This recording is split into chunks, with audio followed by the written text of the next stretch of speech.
नमस्कार दर्शक बंधु मु आचार्य आशीष आपण समस्त को हार्दिक स्वागत जनाऊँगी आखि उफल यूट्यूब चैनल।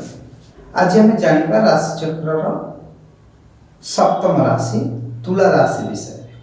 दर्शक बंधु तुला राशि व्यक्ति विशेषण किपरि एप्रिल मास मे मास और जून मास जदि आम वर्षटी को विचार करबा वर्ष कुंडली आम त्रैमासिक कुंडली को विचार करबा एप्रिल मास 14 तारीख पर रवि राशि परिवर्तन करुँच मेष राशि को आसुँच उच्च होती रवि बृहस्पति आपणकर भाग्य स्थान रही देवगुरुंकर भाग्य स्थान संचार अत्यंत उच्च कोटि रही था किंतु ठीक से भली आपणकर राहुंकर स्थिति पंचम रहिबा केतुंकर स्थिति एकादश रहिबा एवं आपणकर बुधंकर शनिकर मंगलंकर स्थिति मध्य आपणकर रही तुला राशि रे जहाँकि आपन को किछि कष्ट आड़को आनीपारे तेणु एपरि स्थिति जदि रहिबो तुला राशि व्यक्ति विशेषण किछि ना किछि कष्ट तो रहिबो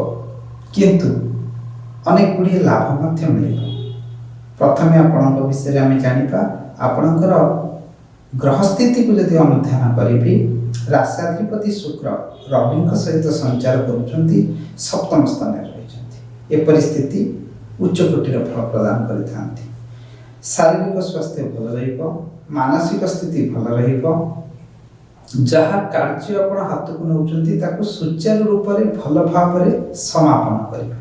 तेणु तुला राशि व्यक्ति विशेषण ये समय अत्यंत सुंदर रही एवं आपणकर जदि ग्रह स्थिति को अनुध्यान करवा ग्रह माने बहुत भल रही राष्ट्राधिपति भल अच्छा रवि श्रेष्ठ फलदायी रही आय दृष्टि विवेचना कले तुला राशि व्यक्ति विशेषण अत्यंत सुंदर अच्छी आपणकर शुक्र जी की आयर स्वामी एवं जी होती रवि सी शुक्र सहित रही शुक्र धन संपत्ति दे था आय स्थान स्वामी रवि शुक्र सहित रहा कारण ये अत्यंत श्रेष्ठ फलदायी स्थिति रहा जहाँ कार्य हाथ को ने समय सुचारू रूप से समापन करेंगे ठीक भाव संपन्न हो यदि कार्य ठीक भाव संपादन होता है लाभ तो निश्चित मिलता है एवं आउ एक बढ़िया ग्रह स्थिति रही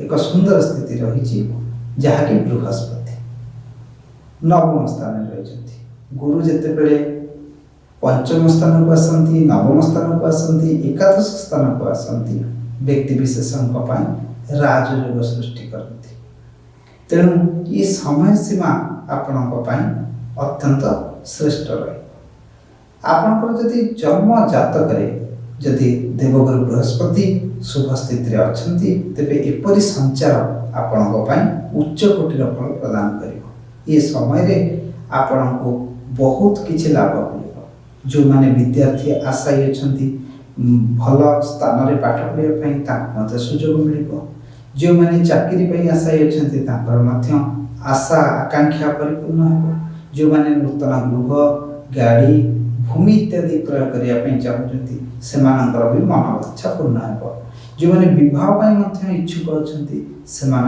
भी शुभ फल मिल तेणु गुरुंकर स्थिति एपरी एक भल सुंदर स्थान रहा द्वारा भाग्यर उन्नति होगा सहित आपणकर मान सम्मान जश कीर्ति प्रतिष्ठार वृद्धि हम जो माने तुला राशि व्यक्ति विशेष अच्छा से समय तो अत्यंत सुंदर रही आपणकर धन संपत्ति दृष्टि देखिए परिवार दृष्टि देखिए परिवार में किसी कलह किसी कष्ट किसी मनांतर रहिबो कारण परिवार जी स्वामी से मंगल किसी कारण से षष्ठ स्थान रही जे कि शनि एवं बुध सहित मिसिके रही समय जो आरंभ समय आपणकर एप्रिल मास एथिरे किछि ना किछि सुधार तो निश्चित आसीबो देवगुरु बृहस्पति किंतु कष्ट रहिबो परिवार रे तेणु निज परिवार रे मधुरता स्नेह श्रद्धा भल पाइबा सहित आपण जदि परस्पर परस्पर को सम्मान देवे उपजुवा जो समस्या ता दूरीकृत है ଆପଣ ବହୁତ ଅଧିକ ପରିଶ୍ରମ କରିବେ ଏ ସମୟରେ। ଯେଉଁ ସମୟ ଆପଣଙ୍କର ଚାଲିଛି ପରିଶ୍ରମ ବହୁତ ଅଧିକ କରିବେ ଏବଂ ଲାଭ ବି ଆପଣଙ୍କୁ ସେହିପରି ମିଳିବ।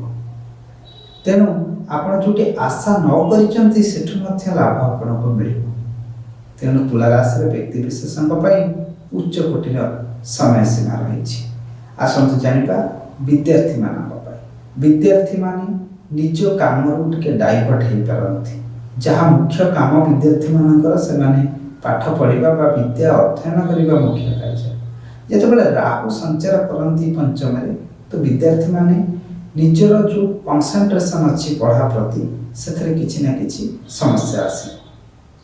ତେଣୁ ବିଦ୍ୟାର୍ଥୀମାନଙ୍କୁ ମୋର ଉପଦେଶ ରହିବ, ଆପଣ ନିଜର ଗୁରୁ ଏବଂ ନିଜର ପିତାମାତାଙ୍କ ଠାରୁ ଆପଣ ନିଜର କ୍ୟାରିୟର ବିଷୟର ଡିସିସନ୍ ନେବା ପୂର୍ବରୁ ତାଙ୍କ ସହିତ ଆଲୋଚନା କରନ୍ତୁ। ନିଶ୍ଚିତ ଭାବରେ ସୁଫଳ ମିଳିବ। ଯଦି ଆମେ କର୍ମଜୀବୀ ମହିଳାଙ୍କ ବିଷୟରେ ଆଲୋଚନା କରିବା, କର୍ମଜୀବୀ ମହିଳାଙ୍କ ପାଇଁ ଉଚ୍ଚ କୋଟିର ସମୟ ଚାଲିଛି। କର୍ମଜୀବୀ ମହିଳାମାନେ ଉଭୟ ସ୍ଥାନରେ ପ୍ରଶଂସିତ ହେବେ।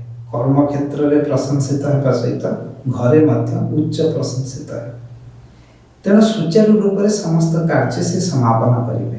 କର୍ମଜୀବୀ ମହିଳାମାନଙ୍କ ପାଇଁ ଏହି ସମୟ ଅତ୍ୟନ୍ତ ଉଚ୍ଚ କୋଟିର ରହିଛି। ଆପଣଙ୍କର ସମସ୍ତ ମନବାଞ୍ଛା ପୂର୍ଣ୍ଣ ହେବା ସହିତ ଯଦି ଦାମ୍ପତ୍ୟ ଜୀବନରେ କିଛି ମନାନ୍ତର ଅଛି ତାହା ଦୂରୀଭୂତ ହେବ। ଆପୋଷ ସମାଧାନ ମାଧ୍ୟମରେ ତାହା ଦୂରୀଭୂତ ହୋଇଯିବ। ସମୟ ଯେତେବେଳେ ଭଲ ଆସିଥାଏ, ଭାଗ୍ୟର ପ୍ରଭାବରୁ ମଣିଷର ସମସ୍ତ କାର୍ଯ୍ୟ ସୁଚାରୁ ରୂପରେ ସମାପନ ହୋଇଥାଏ। ତାହା ସହିତ ଯାହା ଦ୍ୱନ୍ଦ୍ୱ ଥାଏ, ଯାହା ଦୁଃଖ ଥାଏ, ଯାହା କଷ୍ଟ ଥାଏ ତାହା ମଧ୍ୟ ଦୂରୀଭୂତ ହୋଇଥାଏ। ସମୟଠାରୁ ବଳବାନ କେହି ବି ନଥାନ୍ତି। ଯଦି ସମୟ ଭଲ ରହିଛି ନିଶ୍ଚିତ ଭାବରେ ସବୁକିଛି ଠିକ୍ ଭାବରେ ଚାଲିଥାଏ। ଯେତେବେଳେ ସମୟ ଖରାପ ହୁଏ ସବୁବେଳେ ଆମକୁ ଅସୁବିଧା ଆସିଥାଏ, କଷ୍ଟ ଆସିଥାଏ, ନୈରାଶ୍ୟ ଆସିଥାଏ। ଠିକ୍ ସେହିଭଳି ଆପଣଙ୍କର ଯଦି ଆୟର ଦୃଷ୍ଟିକୋଣକୁ ବିଚାର କରିବେ, ଆୟ ଉଚ୍ଚ କୋଟିର ରହିଛି। ଆୟରେ ଅନେକ ଗୁଡ଼ିଏ ଆପଣ ଲାଭ ପାଇବେ। ତା ସହିତ ବଡ଼ ଧରଣର ନିବେଶ ମଧ୍ୟ କରିବେ। ବହୁତ କିଛି ପୁଞ୍ଜି ନିବେଶ କରିକି ଆପଣ କୌଣସି ନୂତନ ବ୍ୟବସାୟ ଇତ୍ୟାଦି ପ୍ରତିଷ୍ଠାନ ମଧ୍ୟ ଆପଣ ଆରମ୍ଭ କରିପାରନ୍ତି। ତେଣୁ ଯେଉଁମାନେ କୌଣସି ବ୍ୟବସାୟ ଇତ୍ୟାଦି କରିବା ପାଇଁ ଇଚ୍ଛୁକ ଅଛନ୍ତି ଆପଣମାନଙ୍କ ପାଇଁ ଏହି ସମୟ ବହୁତ ଭଲ ସମୟ ଅଛି। ଆପଣ ଆରମ୍ଭ କରନ୍ତୁ। ଏବଂ ତୁଲା ରାଶିର ବ୍ୟକ୍ତିବିଶେଷଙ୍କ ପାଇଁ ଏ ବର୍ଷଟି ଅତ୍ୟନ୍ତ ସୁନ୍ଦର ରହିବ। କାରଣ ଏ ବର୍ଷଟି ମଧ୍ୟ ରବିଙ୍କର ବର୍ଷ। ଏ ବର୍ଷଟିରେ ତୁଲା ରାଶିର ଯେଉଁ ବ୍ୟକ୍ତିବିଶେଷ ଅଛନ୍ତି ତାଙ୍କର ଆୟର ସ୍ୱାମୀ ହେଉଛନ୍ତି ନିଜେ ରବି। ତେଣୁ ବର୍ଷଟି ବହୁତ ହି ଭଲ ଅଛି। ଆପଣମାନେ ନିଜ କାର୍ଯ୍ୟକୁ ଠିକ୍ ଭାବରେ କରନ୍ତୁ। ଭଲ ଭାବରେ କାର୍ଯ୍ୟ କରିବା ଦ୍ୱାରା ଆପଣଙ୍କର ସମସ୍ତ ମନୋବାଞ୍ଛା ମଧ୍ୟ ପରିପୂର୍ଣ୍ଣ ହେବ। ଆପଣଙ୍କର ଏକ୍ସପେନ୍ସିଭ୍ ବା ବ୍ୟୟର ସ୍ୱାମୀ ଯିଏ ଅଛନ୍ତି ବୁଧ କିଛି କାଂଶରେ ପ୍ରଭାବିତ ହେଉଛନ୍ତି, ପାପ ପ୍ରଭାବରେ ରହୁଛନ୍ତି। ବୁଧଙ୍କର ଏଭଳି ଖରାପ ସ୍ଥିତି କାରଣରୁ ଆପଣଙ୍କର ଏକ୍ସପେନ୍ସିଭ୍ ବଢ଼ିପାରେ। ଯାହା ବିଗତ ସମୟରେ ଖର୍ଚ୍ଚ କରୁଛନ୍ତି ତାଠୁ ହୁଏତ 2 ଗୁଣ ଖର୍ଚ୍ଚ ଆପଣଙ୍କର ବୃଦ୍ଧି ପାଇପାରେ। ତେଣୁ ନିଜର ଖର୍ଚ୍ଚ ଉପରେ ଅଙ୍କୁଶ ଲଗାନ୍ତୁ। ନିଜର ଖର୍ଚ୍ଚ ଉପରେ ଆପଣ ଯେତେ କଣ୍ଟ୍ରୋଲ ରଖିବେ ନିଶ୍ଚିତ ଭାବରେ ଆପଣ ବଡ଼ ଧରଣର ନିବେଶ କରିପାରିବେ। ଆପଣଙ୍କୁ ବହୁତ ଭଲ ପ୍ରଫିଟ୍ ବି ମିଳିବ। କାରଣ ଆପଣଙ୍କର ତୁଳା ରାଶିର ବ୍ୟକ୍ତିବିଶେଷଙ୍କ ପାଇଁ ଏବେ ଯେଉଁ ଗ୍ରହମାନଙ୍କ ସ୍ଥିତିକୁ ଆକଳନ କରିବି, ବୃହସ୍ପତିଙ୍କର ସ୍ଥିତି ଅତ୍ୟନ୍ତ ସୁନ୍ଦର ରହିବା ସହିତ ଏପ୍ରିଲ ମାସରୁ ରବିଙ୍କର ସ୍ଥିତି ବି ବହୁତ ଭଲ ରହିଛି। ତେଣୁ ଆପଣ ନିଜ କାର୍ଯ୍ୟକୁ ସଠିକ୍ ଭାବରେ ସୁଚାରୁ ରୂପରେ ଏବଂ ମାର୍ଜିତ ଭାବରେ କରନ୍ତୁ। ନିଶ୍ଚିତ ଭଲ ରହିବ। ତଥାପି ଆପଣଙ୍କର ଗ୍ରହ ସ୍ଥିତି ଯଦି ଦେଖିବେ, ରାହୁ କିଛି ମାତ୍ରାରେ ଖରାପ ରହିଛନ୍ତି। କାଳସର୍ପ ଦୋଷର ପ୍ରଭାବ ମଧ୍ୟ କିଛି ସମୟ ପାଇଁ ଆସିପାରେ। ଏପରି ଏକ ସ୍ଥିତି ଆପଣଙ୍କୁ କିଛି ମାନସିକ ଯନ୍ତ୍ରଣା ଦେଇପାରେ। ତେଣୁ ଆପଣ ଆପଣଙ୍କର ରାଶ୍ୟାଧିପତି ହେଉଛନ୍ତି ଶୁକ୍ର। ମା ଲକ୍ଷ୍ମୀଙ୍କର ପୂଜା ଆରାଧନା କରନ୍ତୁ, ଶ୍ରୀ ସୂକ୍ତମ ପାଠ କରନ୍ତୁ ଏବଂ ଆପଣ ଆୟର ଦୃଷ୍ଟିକୋଣରୁ ଆପଣ ସୂର୍ଯ୍ୟ ଭଗବାନଙ୍କ ପାଇଁ ଜଳ ଅର୍ଘ୍ୟ ପ୍ରଦାନ କରନ୍ତୁ, ସୂର୍ଯ୍ୟ ନମସ୍କାର କରନ୍ତୁ। ଦେଖିବେ ଉପୁଜୁଥିବା ସମସ୍ତ କଷ୍ଟ, ଦୁଃଖ, ନୈରାଶ୍ୟ ଦୂରୀଭୂତ ହେବ। ରହୁଛି, ନମସ୍କାର।